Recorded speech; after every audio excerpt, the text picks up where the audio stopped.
Ayon sa dokumentong ito ay matagal nang nakatira ang mga alien dito sa ating planeta. Mga kaibigan, pamilyar ba kayo sa tinatawag na The Friendship Case documentary?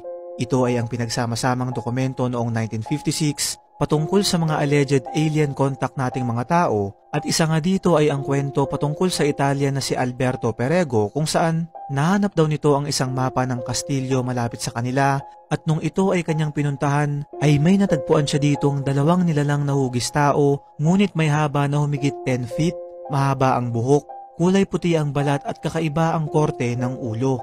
Sila ay tinawag na W56 at ayon pa sa dagdag na pag-aaral na kanilang ginawa ay may iba't ibang base daw ang mga alien na to dito sa ating mundo, at ang pinakamalaki nga nilang tirahan ay matatagpuan di umano sa ilalim ng dagat.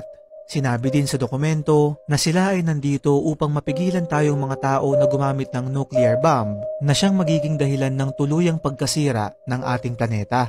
Basically, nandito sila upang iligtas tayong mga tao at hinihintay lamang nila tayong magkamali ng desisyon. Anong masasabi mo dito, kaibigan?